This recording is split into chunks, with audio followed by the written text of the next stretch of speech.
Okay, after Live at 5, I gotta get these lesson plans and Canvas pages together. Let me see what else is on my to-do list. Way too much. Okay. I cannot believe they have us in full numbers in the classroom in a whole panoramic. Like, we don't have a whole Delta variant out there. Like, who finna probate next? Sigma, Theta? You know what? Alpha, Beta, Gamma, Delta, Epsilon, Zeta, Eta, Theta, Iota, Kappa, Lambda, Mu, Nu, Psi, Omicron, Pi, Rho, Sigma, Tau, Epsilon, Phi, Chi, Psi, Omega. This is not a game. Oh my gosh. Maybe I should just change the song. You are Alpha and Omega. All right, I had enough. This is not a game. Brittany not gonna let me live today. So I guess we should have Live at 5. Coming to you all in 5, 4, 3, 2, 1. You're live. Hey everybody, and welcome to Live at 5. My name is Jasmine, and I am your host. Well, I thought I had. Hey, don't start without me. Yo. Elijah. How are you? Jasmine, I can hear you. I can't see you though. Elijah. Okay, keep talking, keep talking. Elijah. Yep, Hey, how you doing, Jasmine? Come on, what are you doing? We gotta start the show. Come on, cuz. Bruh, calm down. What are you doing? What are you doing? We started Live at 5. I'm here. I'm your host. Hey, everyone. My name is Elijah, co-hosted with Jasmine. You know, we about to get into a lot of stuff. You see I'm masked up. COVID that you're going crazy. You know, we got to keep it alive. We got to stay alive. You know what I'm saying? That's what we was praying about earlier this morning. Yes. So we here. We live. We in full effect. Jazz, what are we talking about today? Well, there's a lot of things going on in the world right now. So we have COVID, we have Afghanistan, and we have things that's happening in Haiti. So let's do a recap of a video real quick to see what's going on. Check this out.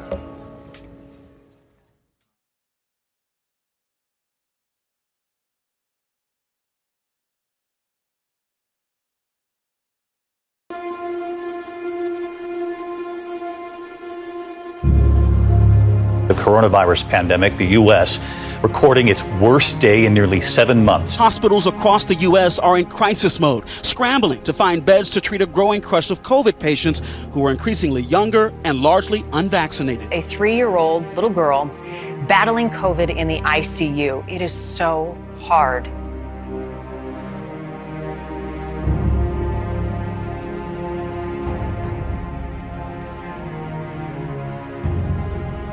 Eight states are now banning local governments from imposing their own mask mandates as hundreds of thousands of students go back to learning in person. More than 600 kids are in quarantine. But the Delta surge, new fears the worst may be yet to come. I will be surprised if we don't cross 200,000 cases a day in the next couple of weeks.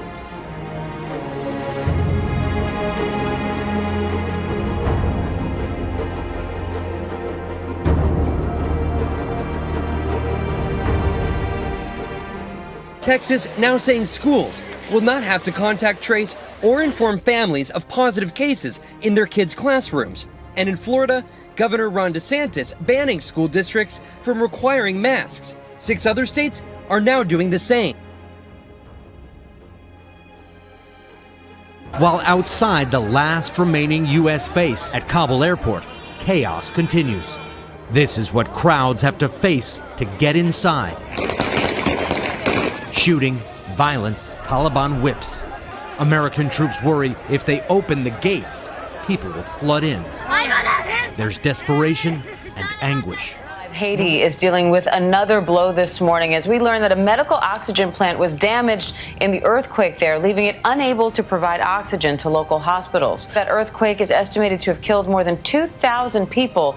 If it's not one thing, it's another.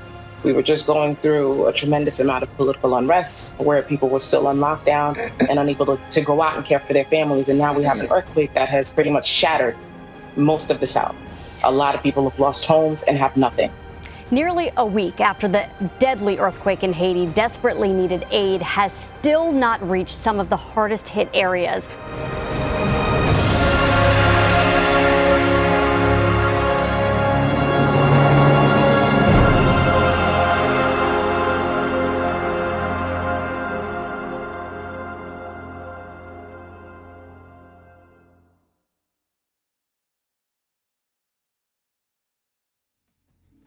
Wow, Jazz, you was not playing. Yeah. There's a lot going on in this world today, things that we have to be mindful of and keep praying for. Well, we're here to inform you all about a few of the things that are going on in this world, and it's just time to get into it. Yeah. So as you've seen, COVID is still on the rise with the Delta variant that has arose all across the world. We just want to give you some updates on some numbers that we found that might be important to you. As of right now, the U.S. has 37 million cases. In North Carolina, there's over 1 million cases. We are seeing a roundabout number of 200 cases rising every week. And all the counties in North Carolina are in a red zone, which means the numbers are surging basically everywhere. Yeah. And so it's very important to get the vaccine. Yeah. We all know that there's some fear behind that, but it's so important that we think about keeping ourselves safe and the people around us. So, you know, the vaccine is it reduces your chances of getting COVID. So that's why it's so important to get it. It helps to prevent you to spread the virus. There's people like the children, they can't get the shot. So it would be a benefit to definitely get the vaccine, and even if you have the vaccine, still wear a mask. Absolutely. Wear a mask, wash your hands, clean your surfaces. And all of that stuff really helps us. And, you know, when I think about the vaccine, you know, it's kind of like a condom. Okay, explain. Or any kind of contraceptive, let me say it like that. You know, it's not 100%, but it helps prevent conception. Or in another case, it's like head medicine. You know, it's not a designated cure for a headache, but it actually helps you when you have that. Or allergy medicine, or, you know, stomach, when you have a stomach ache, like some Tums you might take. You know, it's not 100%, but it definitely does help. And we all know that the vaccine is not a cure for COVID, but it helps us in preventing the spread. As you all know, the people that have contracted the virus so far, as of today, majority of them are unvaccinated. And these are just the facts. You know, we can't believe in conspiracy. We have to stick to the facts and what we know, what we understand, so that we can progress out of this thing. Right. You know? So with COVID, there has been a lot of division. So we want to hear from this pastor, Bishop Kevin Wallace. He speaks about, if you get the vaccine, get the vaccine. If you don't get the vaccine, don't get the vaccine. So let's see what he had to say about it. I almost preached a message today on the division that is existing in America right now. I'm not just talking about racial division. This is far beyond black and white. It went from, this is how you know it's a demon, because it keeps moving. 1 year it's black versus white, 1 year it's brown versus green, 1 year it's this versus that, this year it's vaccinated versus unvaccinated. Y'all not gonna help nobody. But I got an eye on this thing, and I come to tell the devil today, I know what you're up to. I know what scheme you got up your sleeve. I know what you're trying to do to the church of the living God. You're trying to keep us mad at each other, hollering at each other. We don't trust one another. We don't love one another. We got anger in our heart and malice in our soul. And you don't love me because you didn't get vaccinated. And you don't love God because you got vaccinated. And you ain't got a mask on, so you don't love your neighbor. And you got a mask on, so you don't have no faith. Shut up in the name of Jesus. We are the body of Christ. If you want to get a shot, get a shot. If you want to wear a mask, get a mask. But let God be true and every man be a liar. Zoom in on my face. It doesn't matter how many times you invoke the name of Jesus. If you ran from Facebook bashing on people into the church to shout unto God, save your shout, get to the altar, repent of the malice, and ask God. He said a lot. What was going in? Yes. Man, it's just crazy how, you know, the division, like you were saying, that's been caused by a vaccine, you know, health issues, people trying to, you know, get free from the things that's been having us locked up for so long, has not just gone to, from people's households and, you know, the schools, but it's actually fueled the pulpit, you know, preaching and stuff like that. So there is a lot. Like, I I was at work one day, and I heard this couple, I guess they were a couple, but they were walking into the Y, and he was just fussing. He's like, why do I have to wear a mask if I'm fully vaccinated? And so, that it's frustrating to try to do the right thing or try to just help keep the world safe. And then there's people who just don't want to do what they're asking to be done. I went to the doctor the other day and she was like, the virus can't live if it doesn't have a host. So for people who are just not trying to wear a mask, not trying to get vaccinated, like you are literally allowing this virus to live, like to thrive. Wow. And it's just causing so much division in our community, in our school system, in our government. It's just a lot going on. So we have another video just to show you what the division really looks like in the community. So we're gonna take a look at Wake County and school system.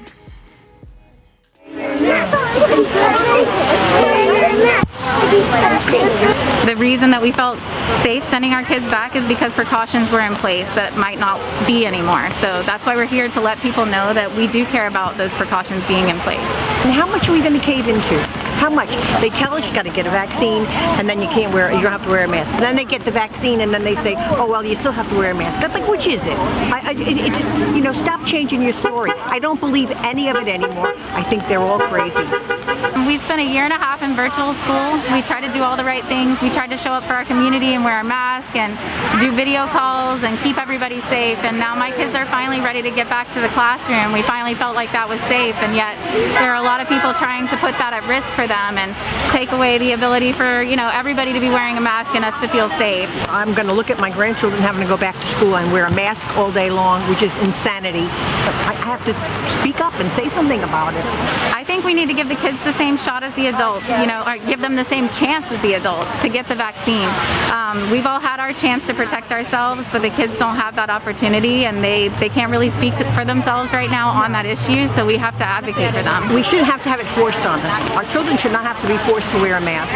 And that's the least that they could do, is say, if the parent doesn't want the child to be masked, then the child doesn't have to be masked. That's why we're doing this, because we don't feel like they can safely go back to the classroom if not everybody's wearing a mask. Masks don't work! Masks don't work! Wear your mask! Wear your mask! Wear your mask! Wear your mask! Man, so it's people that don't want to wear a mask for whatever reason. It's people that want to wear a mask for the obvious reason of keeping us all safe and not preventing the virus. Yeah. Yo, it's crazy how people have just politicized this pandemic so much. I mean, the facts are the facts. If you wear a mask, if you get the vaccine, if you wash your hands, if you stay clean, we're gonna come out of this, hopefully, prayerfully. Yeah. But us perpetuating the same things that we've honestly been doing this whole year and some change, like, it's really not helping anything. Yeah, you really think we've learned our lesson? Nope. We are not learning the lesson, so that's why we kind of still in the same spot, and we're trying to get out of this. So, y'all, get vaccinated, wear a mask, wash your hands. So there is also a government officials, aren't they not, they're trying to ban mandating masks. Oh yeah, it's coming from the head down, Jazz. Government officials at all levels are at odds about policies and mandates about where you should have your mask, who should require having the vaccine, and just all of that stuff. I know our governor, Roy Cooper, mandated that in schools, you have to wear a mask. The teachers, the students, the faculty, everybody has to wear a mask. But Florida Governor Ron DeSantis in July gave an executive order banning mask mandates in school. Wow. He said, don't even talk about it. And the governor of Texas, Greg Abbott, he tested positive for the coronavirus after doing the same thing, banning mask mandates and vaccination mandates all across Texas, and that was in the midst of the virus surging throughout the state. Wow. Well, we have one more video dealing with COVID, and so play that video. Hey guys, so today is Saturday, August 21st. The time is 11:54 a.m. and I am on my way to Walgreens to get the COVID-19 vaccination. Now, I'm not gonna lie, I'm a little bit nervous. I am one of the ones who was a little apprehensive about this whole vaccine. When the vaccine first came out, I was kind of like, you know what?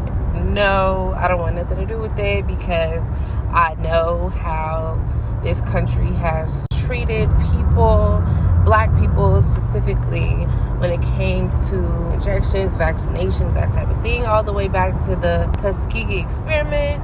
And I was just like, no, I'm not trying to be nobody's test dummy.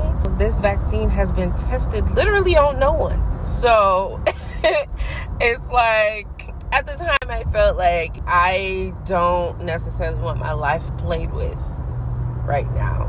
But as time and this pandemic has progressed, or lack thereof, I am seeing now, especially with this whole Delta variant that's going on, and the number of COVID cases are rising, and people are literally dying out here. I said, okay, you getting the vaccine doesn't necessarily mean that you won't get COVID again, or you can't be a carrier of it, but it lessens your chances and it lessens your effects. And with the proper knowledge and information being presented to me on it, especially as a person who had COVID, like, very bad. COVID tried to take your girl out, y'all. Like, it was not a game. Your girl was in the hospital for a week. And then I was out of commission for like a total of 5 weeks. So I was down bad. I should have been the first person in line to get the COVID vaccine. But despite my apprehension, here I am on my way. Like I said, even though I'm a little nervous, we got to see it through, my boy. So I'm taking y'all on this journey with me. So here we go. But first, Starbucks. Okay, just kidding. Went to the wrong Walgreens, but I was not lost. It is 5 minutes away, so that's where we're going.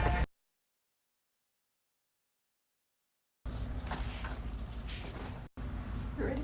Mm-hmm. Take a deep breath in.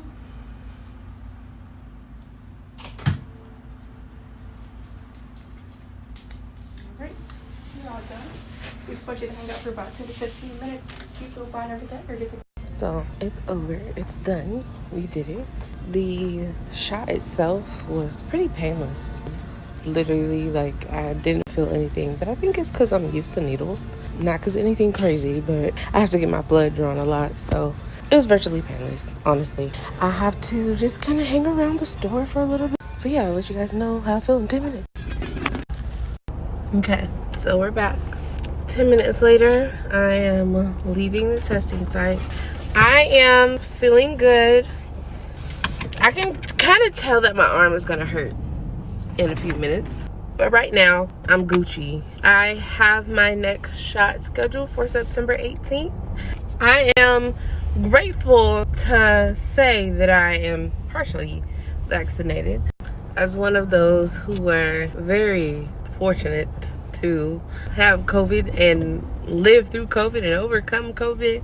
I feel that having the vaccine is going to do me a lot more good than harm. Not only because our leader has advised that we do the same, but I have a whole family who needs me, and they witnessed firsthand what it was like just seeing me on a daily basis for 5 straight weeks living with COVID, and they're like, we don't need you to be that close to your deathbed ever again. So if you can help it, help yourself, child. Help yourself. So I'm grateful.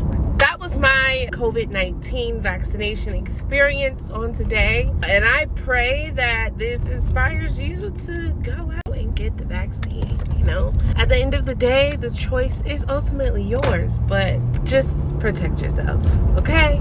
I love y'all. Look, we all know you had apprehensions about the vaccine, but hey, the live crew is vaccinated, our pastor is vaccinated, and here at the Citadel, we just want to encourage you to do everything you can to help us get out of this thing and come out on the other side all right. You may be like Sister Shay, but just go ahead and try it, because guess what? We got the victory and we're vaccinated.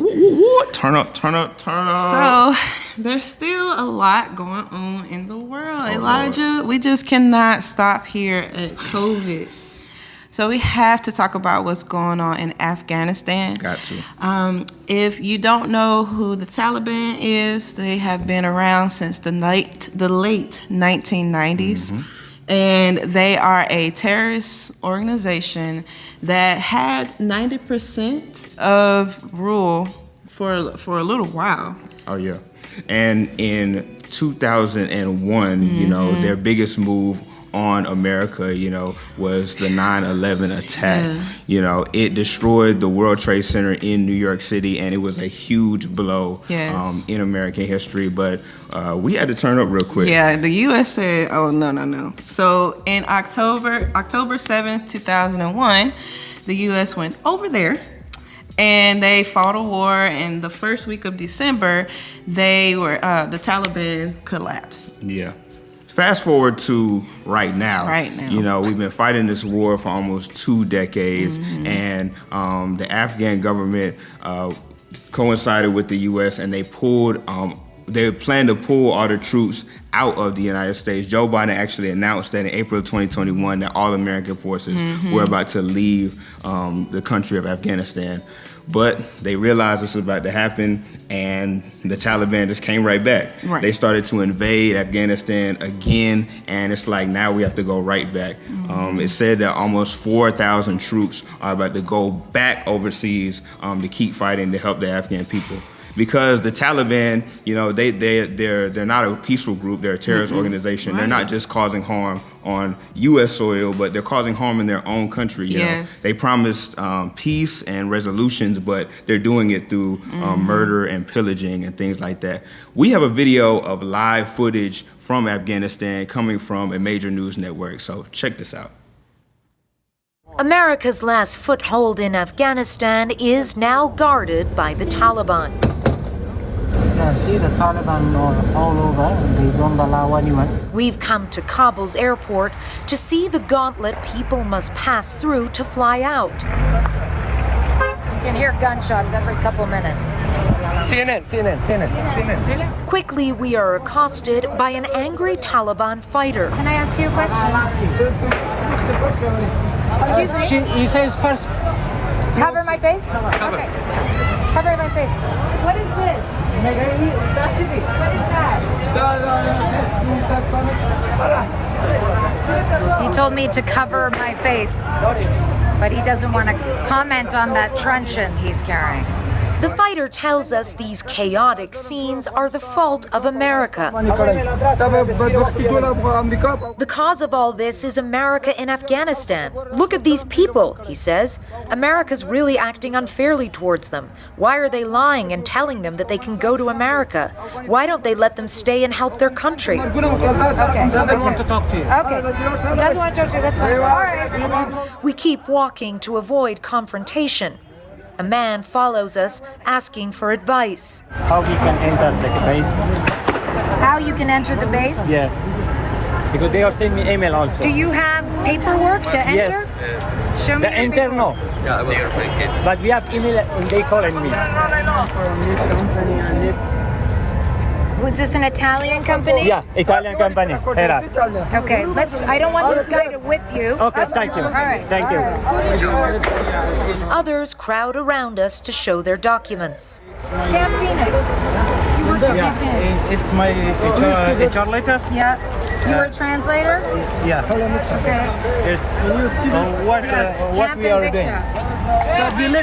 So they're saying they all worked at American camps as translators for the Americans, and they can't get into that airport.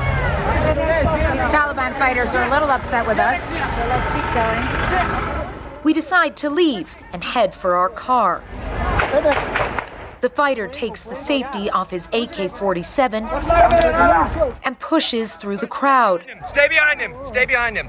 You can see that some of these Taliban fighters, they're just hopped up on adrenaline, or I don't know what. It's a very dicey situation.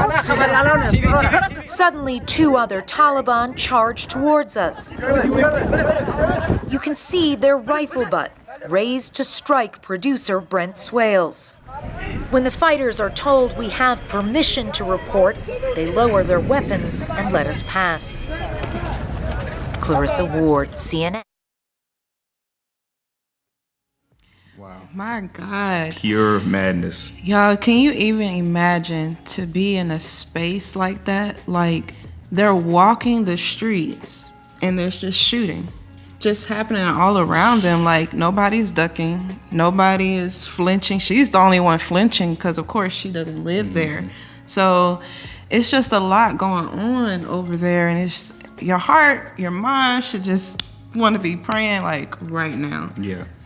And it's people trying to get out of that environment, but they've been going through this so long. I feel like that's why they were unaffected. You know, as they were saying, you know, people can't even get into the airport to get out. You know, they're not even allowing people out of the country. You know, so it's just a terrible thing that we have to witness. And like you said, you know, we just got to stay prayed up for the people. Definitely. There's so many videos. We have one more, but I know one video that is probably not going to cross the screen is that they were throwing their children to the soldiers, the U.S. soldiers, just trying to get them saved. And so, you know, there was a comment, I think, earlier in the first video where they said that they feared if they let down that wall that they were just going to bum rush right in. So it's like having to put a limitation on saving lives because there's so many things that's at stake right now. So we're going to watch this video where just people are really trying to fight for their life, where they would think they can just get on this plane without actually being in this plane. So check this video out.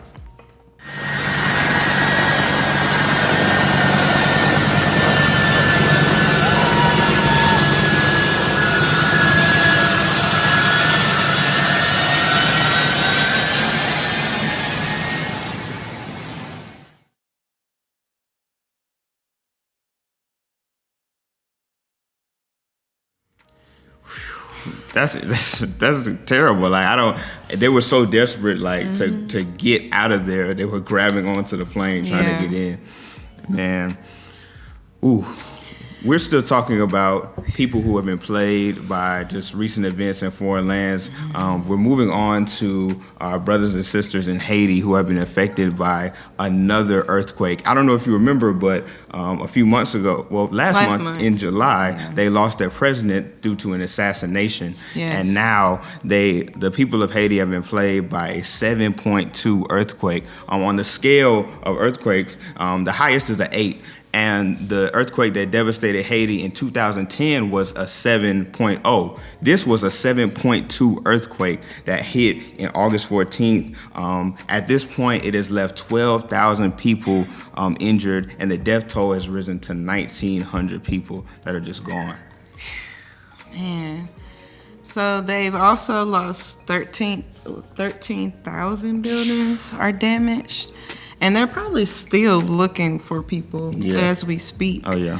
So it's just a lot going on. So we're going to watch a video that's coming from Haiti from the earthquake.